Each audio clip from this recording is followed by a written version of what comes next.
Welcome to today's webinar. Your presenter is Nicola Graham. Your facilitator is Mary Ng. Just going to say the acknowledgement. We acknowledge and pay respect to the traditional custodians, past and present, on whose lands we meet today. We acknowledge the deep feelings of attachment and the relationship of Aboriginal people to country and respect the cultural authority of the elders in each community. Informed choice. This presentation has been prepared and is presented by an independent expert. The views presented are not necessarily the views of Multiple Sclerosis Limited. Individuals are encouraged to seek further advice regarding the relevance of the information presented for their situation. So we have Nicola here with us today. Just going to give you a brief introduction for Nicola. Nicola Graham is the Professional Development Education Coordinator here at MS. She's an engineer and health science graduate. Nicola has taught mindfulness to medical students at Monash University since 2002. She's been a facilitator for Smiling Minds and as a director at the Health at Work. She's delivered numerous mindfulness and mindful leadership programs into Australian companies and not-for-profits. She's also had a private practice and helped her clients learn mindfulness. So we are very grateful to have Nicola here with us today, and I will now pass it on to Nicola. Thank you, Mary, and I'll just pop the webcam on because as much as I'd like to see you, I think it can be quite useful if you can see me. I'm not sure, I think that is working. Yeah, here we are. So a very warm welcome to the mindfulness session today. It's a great privilege and a great pleasure for me to share mindfulness. It's something I'm very passionate about, and it's certainly a really key part of my own self-care. So I think there's lots of useful information in the session, and I'm sure you'll find it really helpful. As Mary mentioned, I've been teaching mindfulness to medical students at Monash University since 2002, and I have to say, when we started the program in 2002, it was quite unpopular, to say the least. We almost used to have to lock the students in the room. And of course, in the 15 years since then, mindfulness has become ubiquitous. It's everywhere. We've got apparently mindful governments, mindful money, mindful homes, mindful teaching, mindful schools, mindful banking, etc. So it is everywhere, and I find that particularly interesting because, as we all know, we are not naturally mindful beings, are we? And we'll talk about that as we go through the session. I think a lot of people are drawn to mindfulness as a way of slowing down very fast and very busy lives, as a way of finding more connection and more presence with people and their relationships, and for some people as a way of finding purpose and finding some more meaning in a very busy world. So we'll journey through and see what pops up.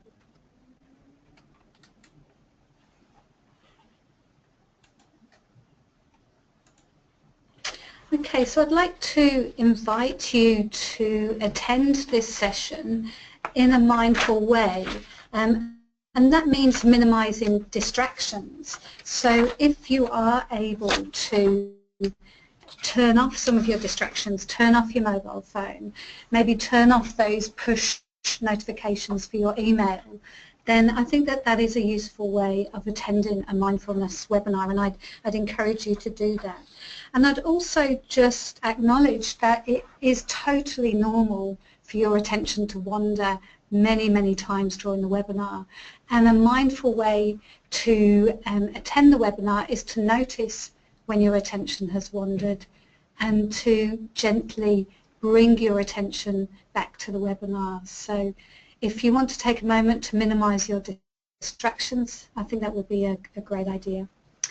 So we're also just going to do a poll now, just so we can gauge your experience of mindfulness, and I'll hand over to my wonderful assistant Mary to do that for us. So the poll we're going to do is, have you practiced mindfulness or meditation before? So you can select one of the answers below.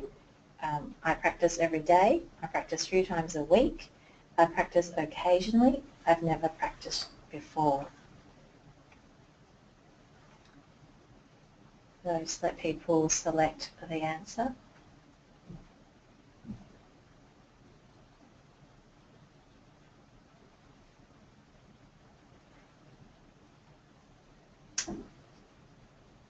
Okay, I think I will close the poll now and share the results with everyone. Oh, 88% practice occasionally. Great. Fantastic. And 13% practice 3 times a week.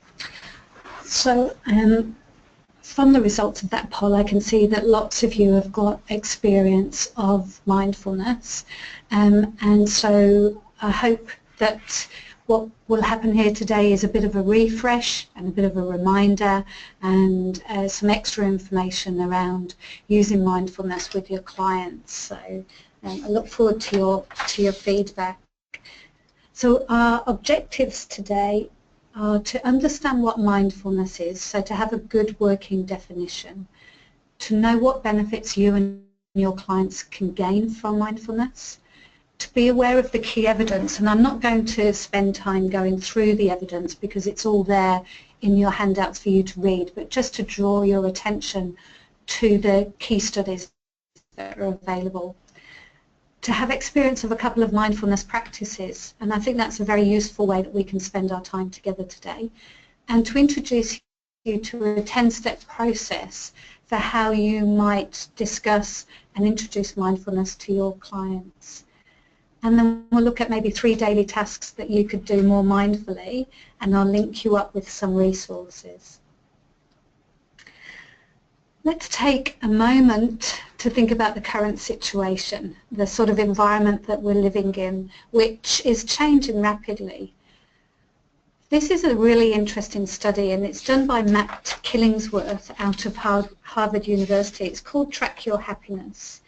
And what Matt's study is showing is that 46.9%, so almost 50% of the time, our attention is not where it should be or even where we want it to be. So almost half of the time our attention has wandered off onto something else. So I think that's really interesting for us to notice what a monkey mind we do have. I was listening to a seminar on the client mindfulness program that MS is running at the moment, and Lynn was saying on that webinar program that we have 46,000 thoughts a day. So there's a tremendous amount of thinking going on, which of course is normal. Our mind is a thinking machine in the same way as our nose is a smelling machine and our ears are hearing machine. So it is normal for our minds to be having lots of thoughts. But with mindfulness, what we want to do is to get out of default mode and get into a much more aware mode where we know where our attention is and we're more conscious about where we're putting our attention. So Matt's study is showing that our attention is often not where we want it to be, but what his study also shows is that a wandering mind is not as happy as a focused mind. And if we think about our current workplace, often we've got multi-screens, we've got push notifications coming from emails, we've got mobile phones going, and we're often working in an environment where we're asked to keep swapping our attention around in quite an unmindful way. And I'd like to just leave you with that thought and give you an opportunity to think about your own workplace and how it's set up and how you're working. And some of these points will come up during the webinar for you to have a think about. So this slide is really showing that our attention is often not where we want it to be, and if our attention is jumping around a lot, the studies show that that is not conducive to a happy mind. We are happier when we are focused mindfully on one task at a time, and in fact the studies show that we're also a lot more productive when we're doing that. So the result, this is because of neuroplasticity and our interface with technology. Yes, officially our attention has decreased, and yes, officially, it is lower than that of a goldfish. So that's an interesting change. It's gone, our attention span has gone from 12 seconds allegedly to 8 seconds. And as I mentioned, our environment is often a multitasking, multi-screen environment where our attention is split. And the studies do show that that is not an efficient way of working, and that is not a happy way of working. We're happier when our attention is steady and focused. That's not to say, if you imagine an emergency department, for example, that we can't split and change our attention, but it's more a case when we're working mindfully that we have our attention in a task. It's not a harshly focused attention in that we are still aware of the environment around us. If, for example, you were working in an emergency department and another emergency occurs over to the right that's got a higher priority, it's being able to hand over appropriately where you are and then move with your full attention over to the next thing that requires your attention. So it's a very conscious way of working. We've also got a situation, as you'll all be aware, of what we're calling, well, marketeers call it the attention economy because they're all battling to get your attention. And there's also an attention tipping point where we really are saturated. And I think what I'd like you to get out of this slide is to think about the possibility of a technology detox. What do you need? What are you doing that takes up your time that's not particularly creative or useful? Do you fall into the Facebook black hole? So I think it's useful for you to think about how you're using technology, and is that working for you? And are there some things in technology that you do need to detox?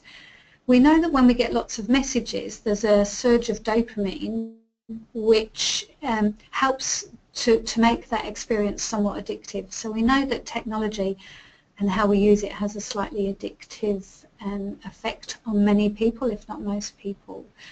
So it's worth, as I say, taking some time to think about what pieces of technology you want to engage with and why you want to, and if perhaps there's some areas that you perhaps want to disengage with.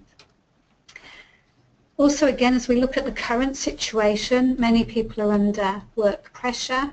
These things listed here are the key areas where people feel work pressure: ambiguity in job responsibility, too little, too much work, too little, too much responsibility, lack of training, lack of influence, overload. We can all relate in various roles that some of these work pressures can occur. This is a real snapshot of my commute home. So all of us living in cities in Australia generally have a bit of a traffic issue happening. Often when we get home from work, then our second job may start once we get home.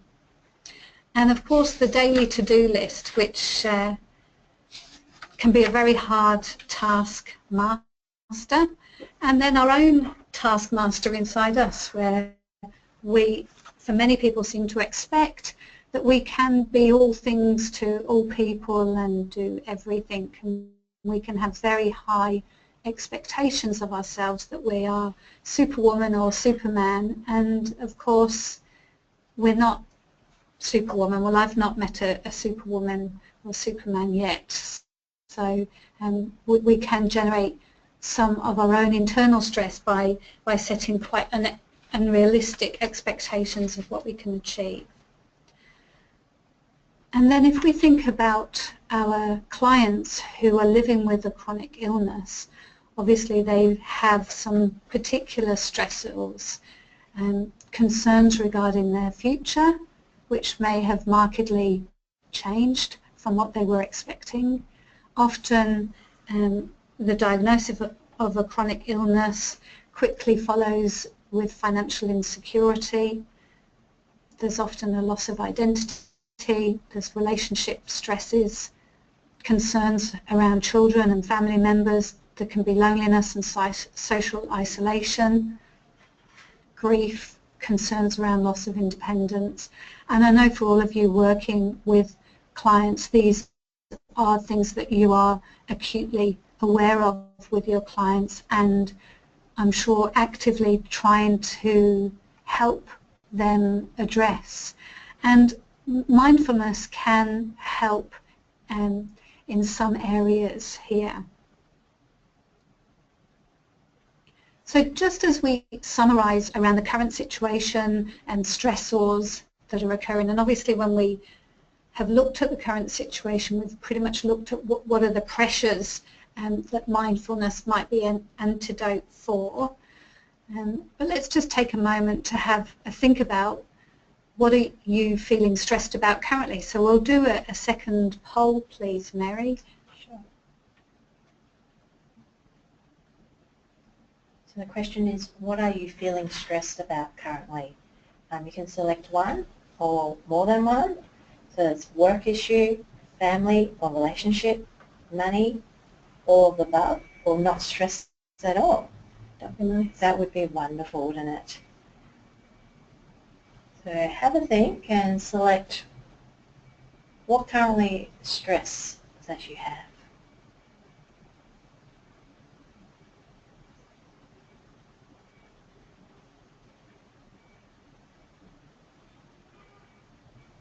I think it's a bit of everything for me, personally.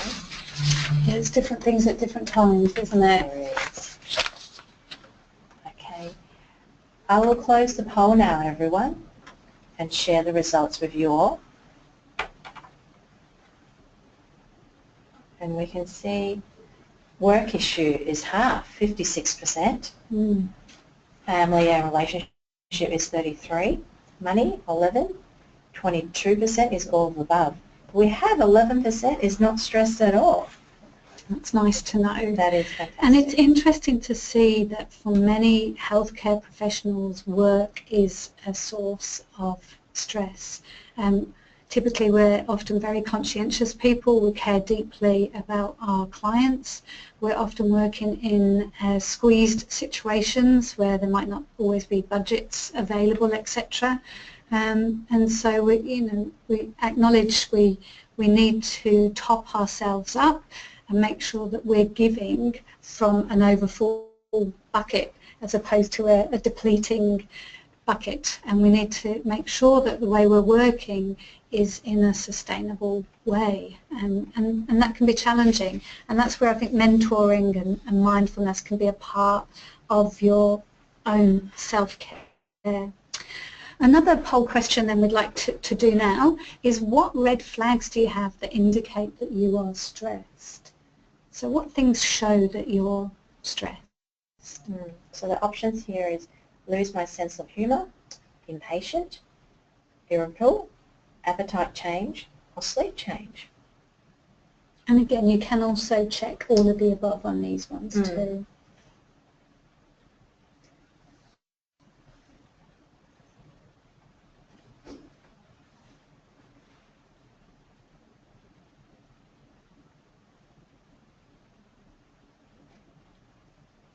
Okay, fantastic. Thank you for everyone voting. I'll close the poll and share the results. So we have 90% sleep change. Wow, that's the biggest one. And the next one is feeling irritable, and impatient, appetite change. 60% for lose a sense of humour. So I'll take a couple of moments, because sleep has come out as such a huge, hugely easily affected area. I think often what we don't have is very good sleep hygiene. So just a couple of pointers here that might be helpful. Certainly you can use the mindfulness exercises that we do to help with your sleep. So very much it's about the intention that we set as we start out to do our mindfulness exercise. Secondly, you can improve your sleep hygiene by getting off your computer at least a couple of hours before you go to bed, downloading the f.lux app, so that's F for Freddy, .lux, L-U-X, and that takes the blue colour out of your screen, or the blue light out, And we know that the blue light reduces your melatonin, and we need higher levels of melatonin to get into that sleep cycle. So that's a useful thing to do too. Having a nice sleep routine, so much how you look after your children, and I have a relaxing herbal drink before I go to bed. I'm mindful of what I put into my brain. I try to de-stimulate. I don't exercise too close to going to bed. I don't have any screens in my bedroom. I look after my sleep. I don't take it for granted. I have a good sleep hygiene to allow me to look after my sleep. I also acknowledge that if you've done lots of physical exercise during the day, you usually sleep like a log, and part of our issue, I think, is that we don't have as much exercise to physically tire us out because we're often quite sedentary in our jobs. So having the right amount of exercise at the right time during the day can be really helpful, but can be tricky to achieve. And rest assured that we all have that over-busy mind at times that can make it difficult to sleep, and mindfulness exercises can significantly help in that area. So I hope you'll have some tools today that will help in that regard. Losing your sense of humour, getting irritable, changes in appetite, sleeping less or sleeping more are all indications that you're feeling somewhat stressed. For me, one of my indications can be, as well as losing my sense of humour and feeling a bit thin-skinned, if, for example, I can't find my keys and I don't have a clear, calm way of finding them. If I start to just sort of randomly look through bags and hunt around, that's usually a sign that I'm not feeling as grounded and as calm as I would like to. So another poll question before we move on to the meat of the webinar is, what do you do currently to feel less stressed? So you select more than one. Choose from take a sick day, have a bath, exercise, eat comfort food, example chocolate, meet a friend and discuss. It's like going out for a coffee. It's always nice, isn't it, Yeah. meeting up with a friend? Yeah.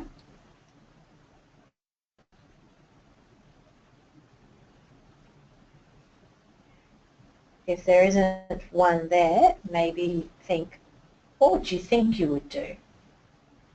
Yeah, and you can always pop it in the question part Sure. if there's one there that you'd like to share. Most definitely. All right, I think I'll close the poll and share the results with everyone. 80% comfort food. Chocolate. Yum. And then 70% for meeting a friend, 60% for exercise, 40% taking a bath, and 20% taking a sick day off. Mm-hmm. Okay. It's just useful for us to take a moment to think about our red flags when we get stressed and to think about the strategies that we're using to manage our stress. And we do have to have an active stress management strategy. So obviously eating well, cutting down your sugar, having an exercise program that is locked into your diary, and having some mindfulness or yoga or walking. So we do have to actively manage our stress. It doesn't tend to just look after itself. It's something that we do need to take very positive action on. So let's start with that. We've covered some of our main stressors, and we've talked about the current environment that we live in. Let's do our first mindfulness practice, and this will be a breath practice. Now, in all meditative practices, the breath is an anchor for us, and it's because the breath, for as long as we're alive, is always with us. It's because the breath is very much in the present moment, and it's a very useful place for us to place our attention. It's also great for us to be aware of our breath, because when we're stressed, our breath becomes shallower and we breathe more from up here and less from our belly. When we're stress, we often hold our breath, for example. I don't know whether you ever notice if you're anxious about something, you might be holding on to your breath. So it's something for us to be aware of.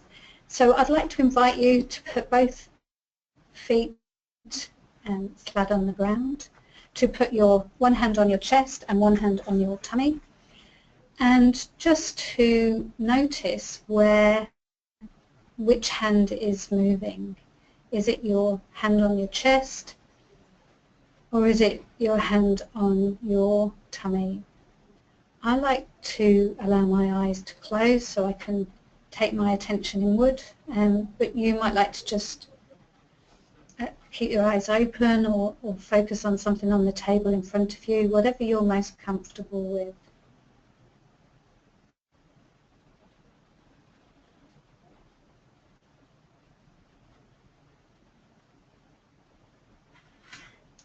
And as you do this, just allowing your shoulders to drop down and come away from your ears.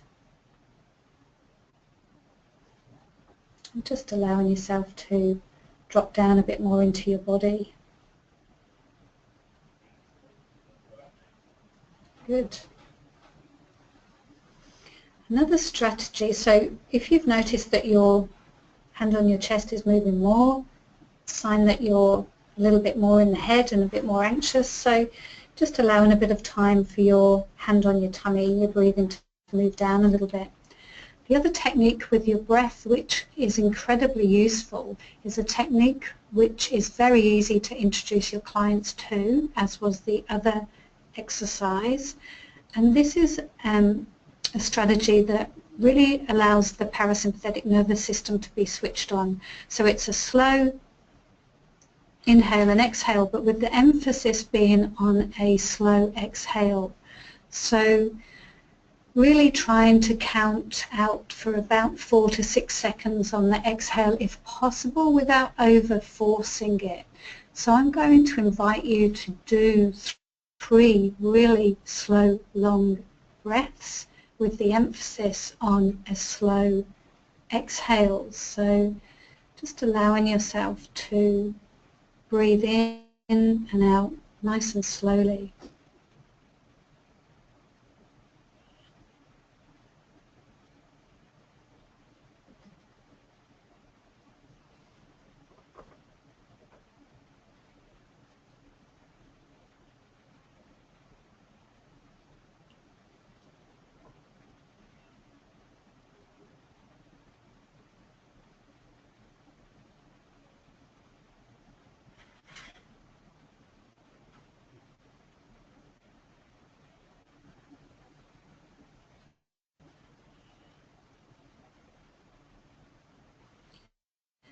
We can call this the Ujjayi breath, and sometimes it helps to slow that exhale by actually making a bit of a sound on the exhale.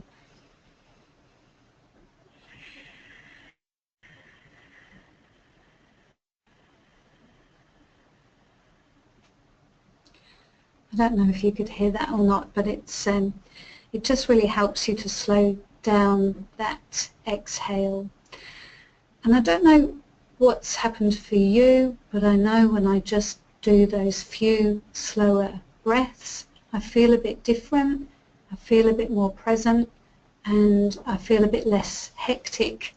I feel like I've slowed down a little bit, and I find that incredibly useful to do a few times a day when I need to, and particularly between clients or just before going into meetings, etc. Some people call this a purposeful pause, and so it's a nice way of just collecting yourself as you transit between one place and another, or one task and another.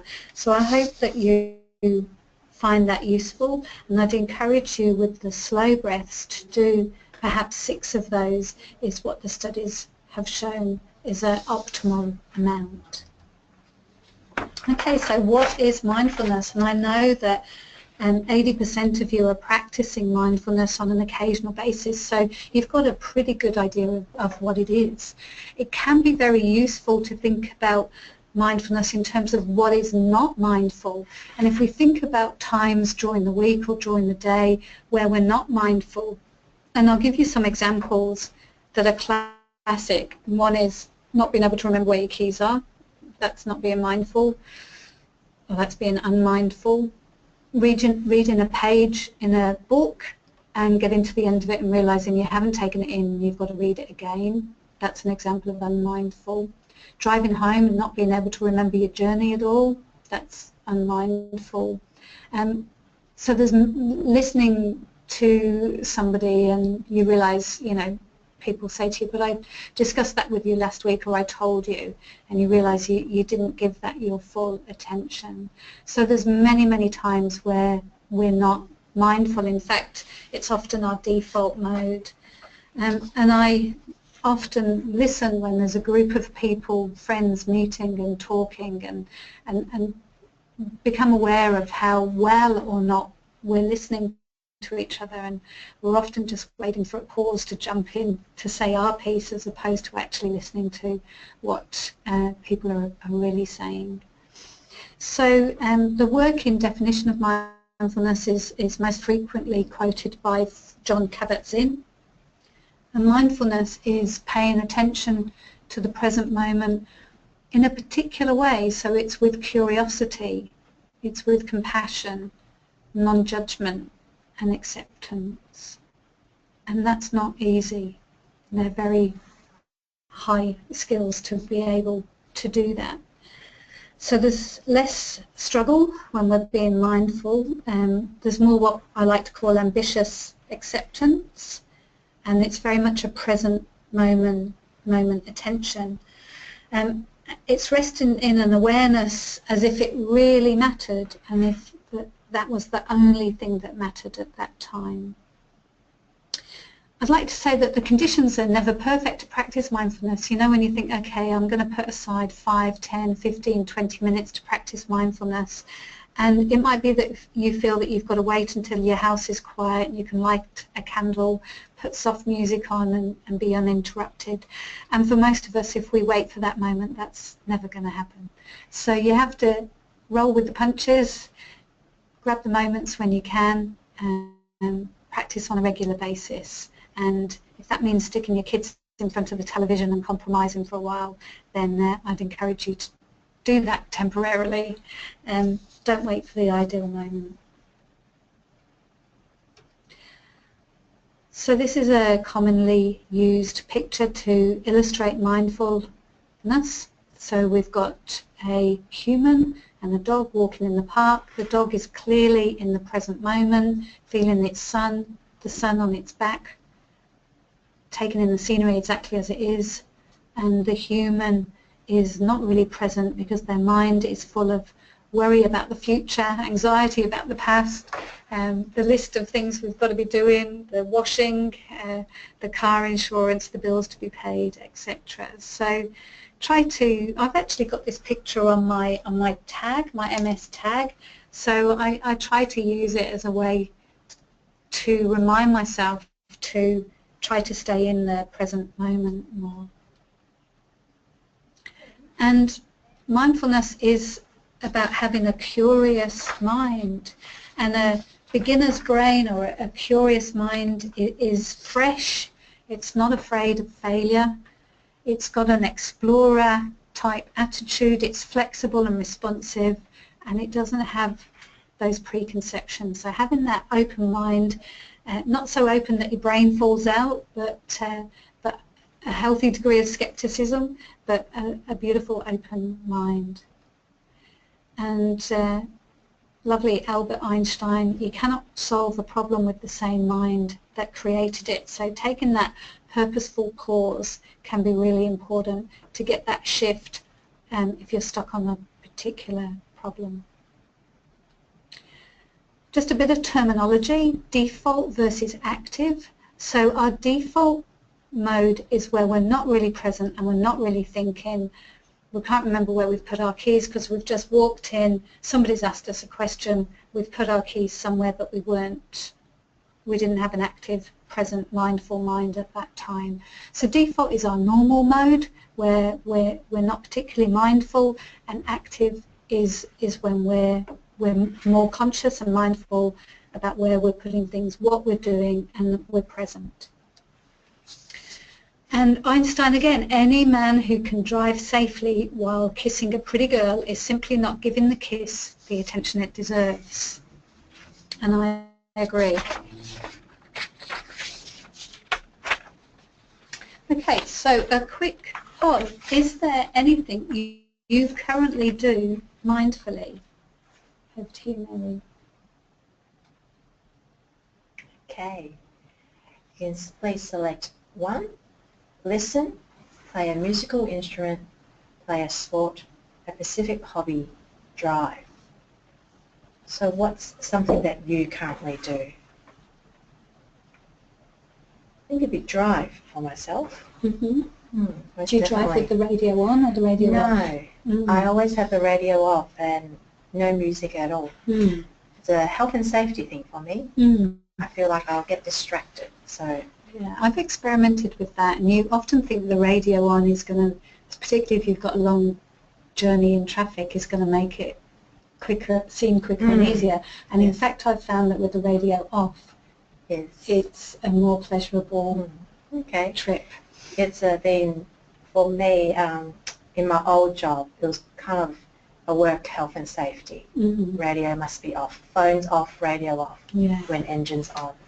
And they do say that most of the accidents, or 40% of traffic accidents, involve somebody using a mobile phone. So I'll share the results with everyone. There's a bit of a mixture. No one has selected play a musical instrument. 22% for listen, specific hobby or drive, and 33% play a sport. Okay. I love hearing a quote from Ian Thorpe about when he broke one of his many world records, and he said, you'd imagine it would have gone in a blink of an eye because he obviously did it quickly, but he said that he, as he was swimming, he could feel the water on his cheek, he could feel his arm come past his ear and slice into the water, he could see the white line at the bottom of the pool, and so time slowed down for him and he was incredibly mindful of what he was doing. So people in sport can be very mindful, playing instruments, singing. These are times when you're often very much in the present moment. And it's really important for you to have a think about what things totally absorb you, what things have you really enjoyed in the past that fully absorb you. And often as we get older we drop those things, but I'd like to invite you to think about revisiting some of those hobbies and things, because they're wonderful mostly for our health and stress management. So our second poll in this series, Mary, is there anything you regularly do unmindfully? So from the things we've discussed, has it highlighted for you something that regularly you do without thinking in that default mode? So one of the options are listen to family members and or friends, drive home, read articles, attention at meetings.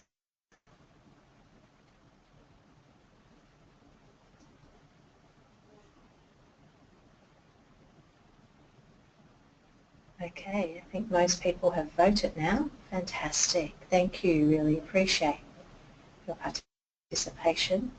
I'll share the results. Again, all right, it's a very good little mix. Read articles is 0%. Listen to family members and or friends or drive home is 30%. Attention at meetings, 40%.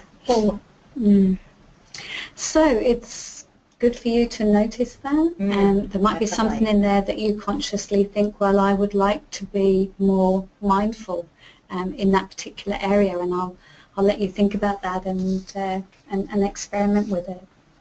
So how do we become more mindful? When we're busy, when we're stressed, when we're moving quickly between clients and seeing a lot of clients, we've got a heavy workload, how do we come back into the presence? How do we bring our attention back to a meeting? how do we be fully available there for our clients or in our relationships with our loved ones.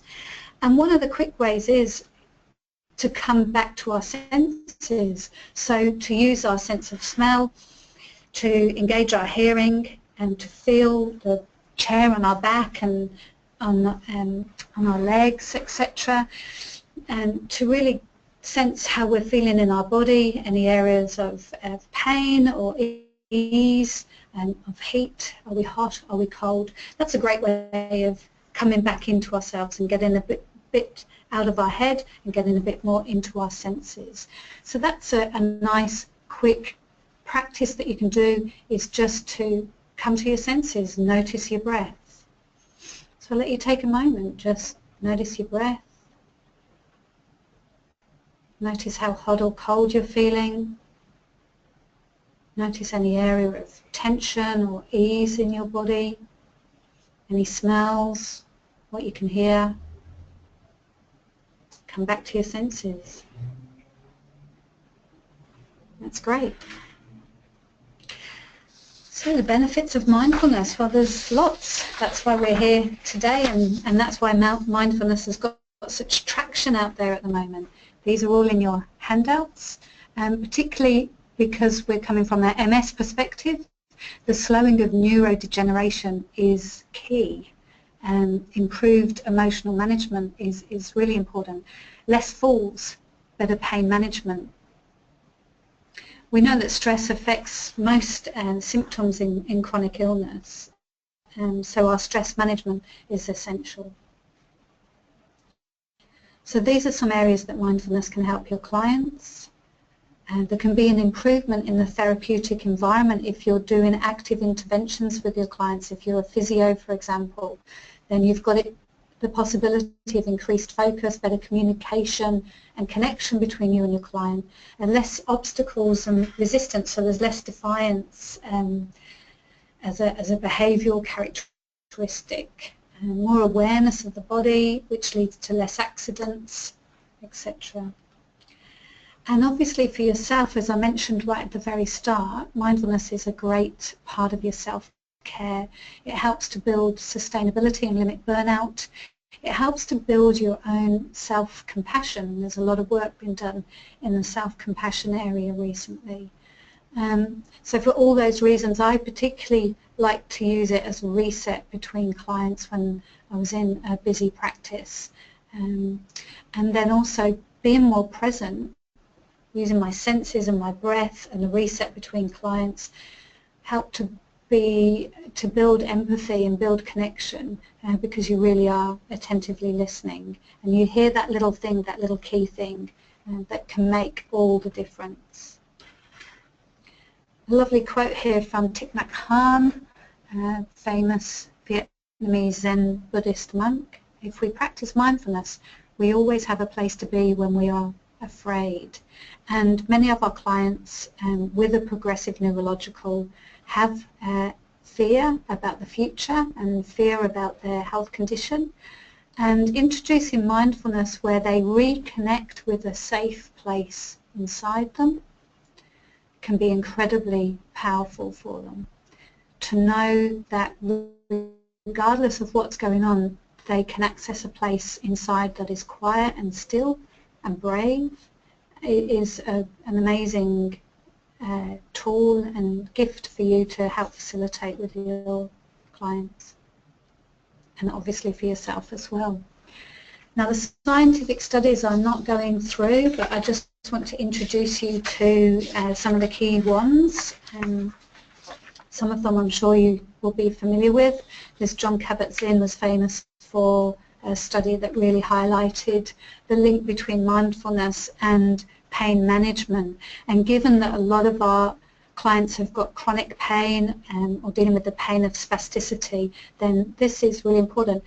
And what it is it's not using a distraction technique, it's using an observational technique. So we're not trying to take the mind away from the pain, we're actually engaging with the pain in an observational way, in a mindfulness way. There's a study here around lesions and mindfulness. there was benefit during the mindful 24-week period, but important to note in this study the benefit wasn't sustained when people stopped using the mindfulness practice beyond the 24-week period. Health-related quality of life, fatigue and depression, plenty of evidence there with mindfulness benefiting. Depression and mindfulness, again, not distracting people from the depression, but actually engaging and them noticing and evaluating their depression, but also very much around that, I call it the amygdala. I'm never quite sure how you pronounce that, but the primitive part of the brain that acts without thinking. When we practice mindfulness, there's a lot less depressive symptoms and a lot less reactivity in the amygdala.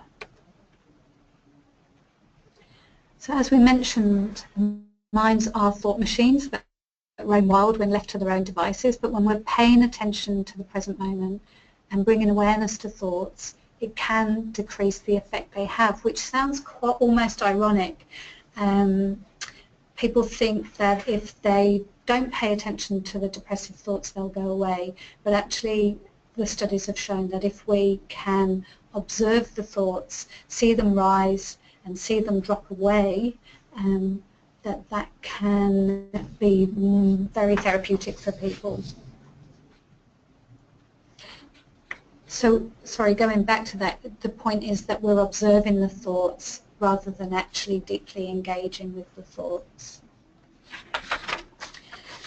Bigger brains, we love this one.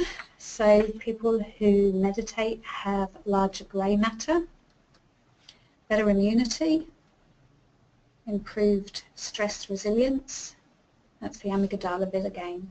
So those studies are there for you to refer to, should you need to or want to, but there's certainly a very healthy body of gold standard evidence base for the use of mindfulness in your clinical practice. We know that with stress, MS symptoms become worse, so that stress management piece is an important piece to address when we're looking after people or working with people who've got MS. I'd like to do another practice with you now, which is a body scan, and this is a classic mindfulness exercise.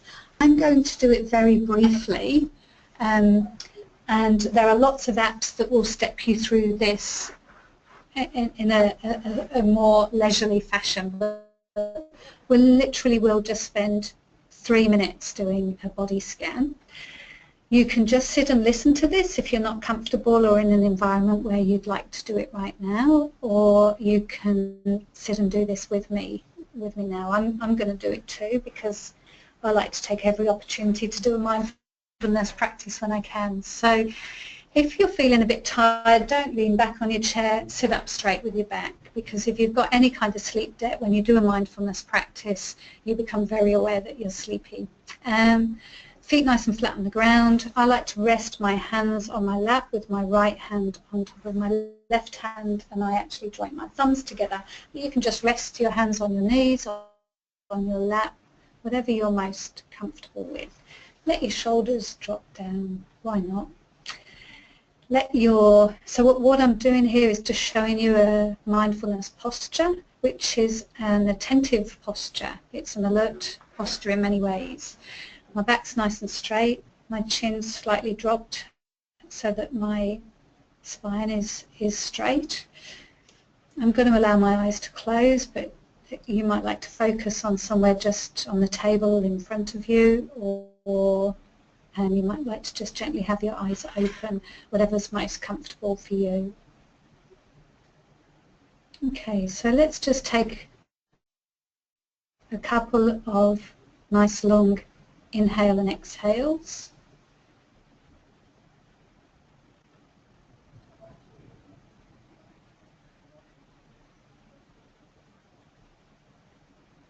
And we're just now going to do a nice short body scan. So I'd like to invite you to take your attention down to your feet. Feel how your feet feel in your shoes. and the contact between your shoes and the floor.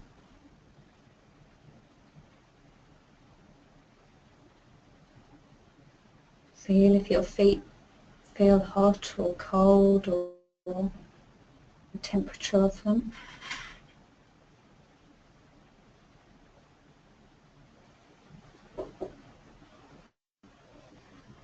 Move your attention up from your feet, through your calves and into your knees, and allow your attention to rest in your knees.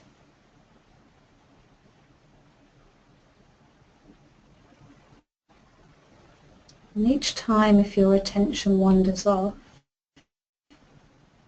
then just gently notice that with no judgment. Just gently bring your attention back to what you're doing. Your mind will wander. Just notice and gently bring it back. Moving your attention now from your knees, through your thighs, up your lower back, through your tummy, and up into your shoulders. And let your attention rest in your shoulders.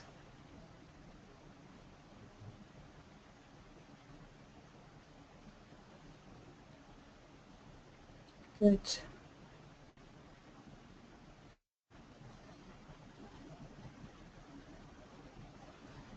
And moving your attention down through your arms and into your hands. And then moving your attention up and into your face, and just allowing your face to soften and your jaw to soften.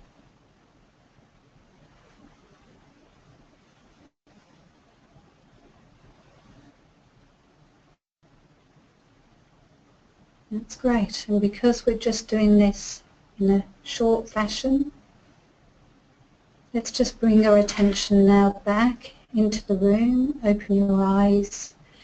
Give yourself a little stretch and move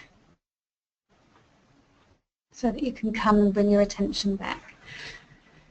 Now, because we're not in the same room together, I can't see how that was for you or the look on your faces. I know that I feel refreshed for having done that. Please feel free to enter any questions into the question panel or any comments, so that Mary can have a look at that and we can discuss it. Are there any comments or questions that have come up previously, Mary, for us to look at? Catherine has said very relaxed. Thank you. Pleasure, Catherine. Okay. So, I'd like to just also mention this lovely practice called STOP, S-T-O-P. You can do this many times. As they say, you can sprinkle it through your day. S is for stop. T is for take a breath. O is to observe what's going on in your body, in your mood, in your feelings, in your emotion, to observe it, but then also to open, because when we're stressed we tend to close and get a bit rigid, but what we want to do is to observe what's happening and open up. And P is to proceed in line with your values. Okay? So there are many occasions during the day that you can use this stop technique. So stop, take a breath, observe what's happening, open up, and then proceed in a way that's congruent with your values. And I think this is a wonderful tool to use at many times. So I'd like to just pose a poll, and I know we've only just quickly touched on it, but is that something that you think you might use? Could you see yourself using this stop technique during the day? I'll hand over to you, Mary. Thank you. So if you could select one, either never, sometimes, regularly. I'm going to try to use it between each client.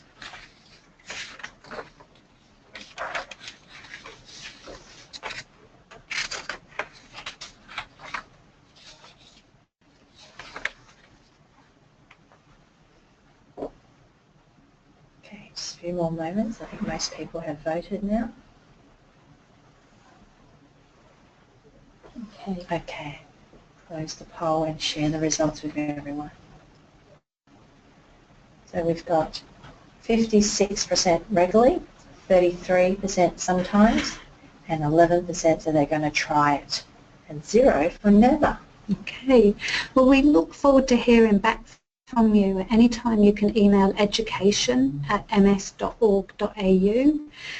You can phone MS Connect, but you can engage with us through the education email and let us know your feedback or any further questions. We're very happy to respond to you in that regard.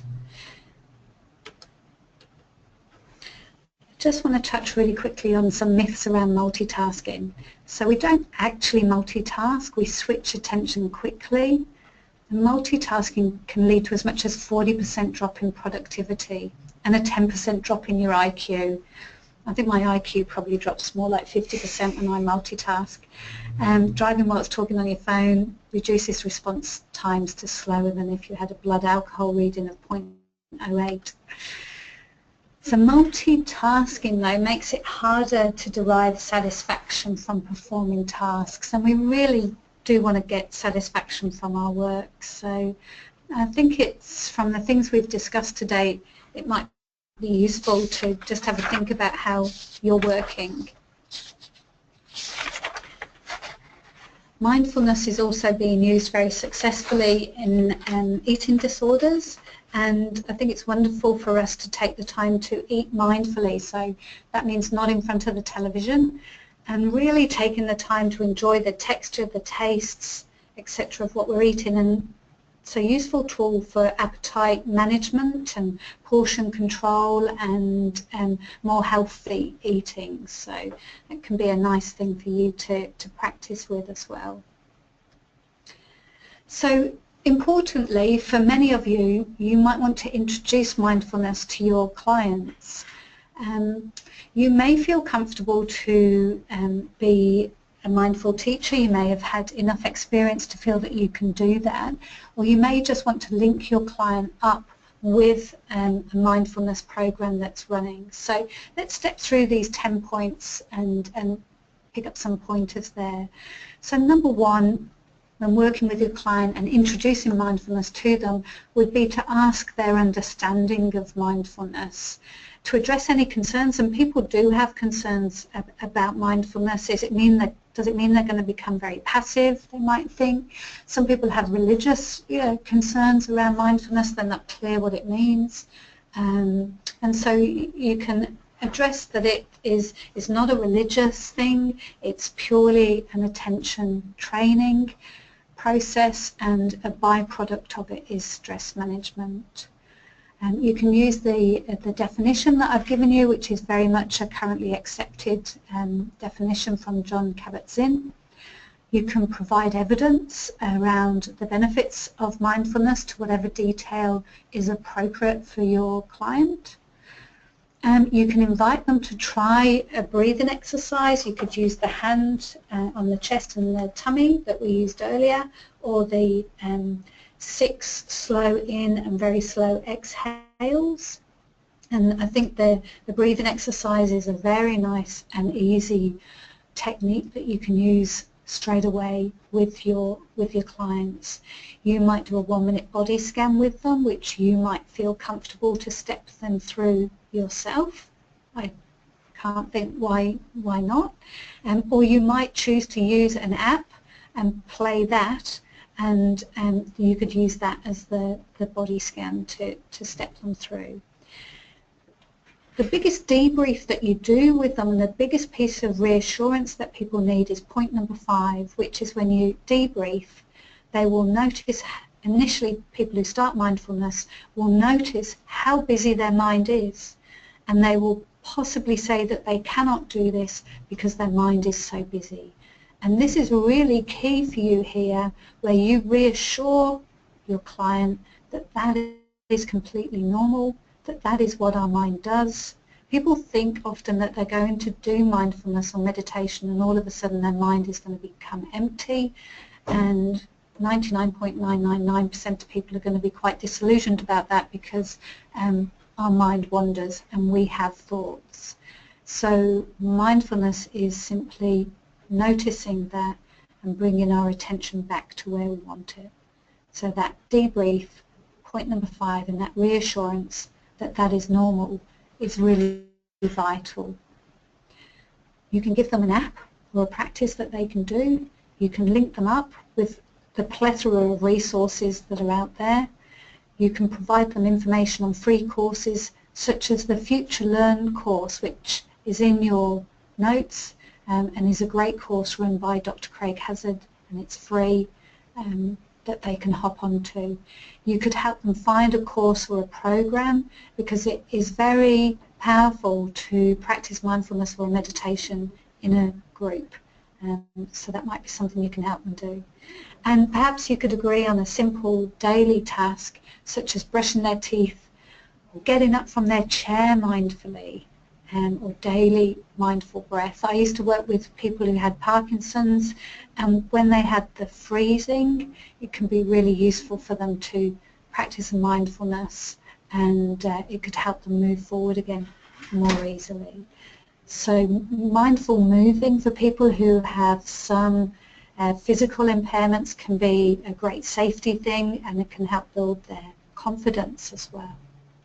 So they're just 10 tips to help you introduce mindfulness to your clients, and depending on your own confidence here will depend exactly how you might introduce it.